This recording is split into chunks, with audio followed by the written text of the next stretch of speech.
നമ്മൾ പലരും പല കാര്യങ്ങളും ചെയ്യാണ്ടിരിക്കുന്നത് പെർഫെക്ഷൻ ആലോചിച്ചിട്ടാണ്. പെർഫെക്റ്റ് ആവോ, പെർഫെക്റ്റ്ലി ചെയ്യാൻ പറ്റുമോ എന്നൊക്കെ നോക്കിയിട്ടാണ് പലരും പല കാര്യങ്ങളും മാറ്റി മാറ്റി വെക്കുന്നത്. ഇപ്പൊ ഞാൻ ഈ കണ്ടന്റ് ക്രിയേഷൻ തുടങ്ങാൻ തന്നെ ഈ പേജ് തുടങ്ങിയിട്ട് 1.5 കൊല്ലത്തിന് മേലെ ഇതുവരെ പോസ്റ്റ് ചെയ്തിട്ടുണ്ടായിരുന്നില്ല. ആദ്യം കുറച്ച് പോസ്റ്റ് ചെയ്ത് അപ്പൊ അതിലൊന്നും പെർഫെക്ഷൻ ഇല്ലാന്ന് കണ്ടപ്പോ ഞാൻ എന്ത് ചെയ്ത് സ്റ്റോപ്പ് ചെയ്തിട്ട് പിന്നെ പെർഫെക്റ്റ് ആക്കിയിട്ട് നല്ല രീതിയിൽ ചെയ്യാന്നുള്ള പ്ലാനിൽ ഞാൻ അവിടെ നിന്നു. അന്ന് ഇപ്പൊ 1.5 കൊല്ലം അവിടെ നിന്നു. എന്നിട്ട് ഇപ്പോഴാണ് ഞാൻ പിന്നെ കണ്ടന്റ് ക്രിയേഷൻ തുടങ്ങുന്നത്.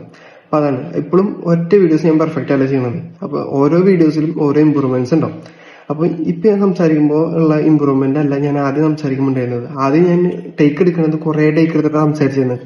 പക്ഷെ ഇപ്പോ ആ ടേക്ക് എടുക്കുന്നത് കുറഞ്ഞുണ്ട്. അപ്പൊ അതായത് നമ്മൾ ഇമ്പ്രൂവ്മെന്റ് എല്ലാ കാര്യത്തിലും ചെറിയ ചെറിയ കാര്യങ്ങൾ ചെയ്യുമ്പോൾ ഇമ്പ്രൂവ്മെന്റ്സ് വരും. പക്ഷെ ഒരിക്കലും അത് പെർഫെക്റ്റ് ആവില്ല. ഒരു കാര്യം പെർഫെക്റ്റ് അല്ല, അതിന് എന്തെങ്കിലും ഇംപെർഫെക്ഷൻസ് ഉണ്ടാവും.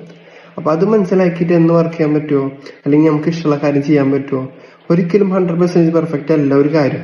എന്തെങ്കിലും ഇംപെർഫെക്ഷൻ ഉണ്ടാവും. ആ ഇംപെർഫെക്ഷൻ മനസ്സിലാക്കിയിട്ട് അതിനനുസരിച്ച് നമുക്ക് ചെയ്യാൻ പറ്റുകയാണെന്നുണ്ടെങ്കിൽ നമ്മൾ അതിൽ ഹാപ്പിനെസ് കണ്ടെടുക്കും.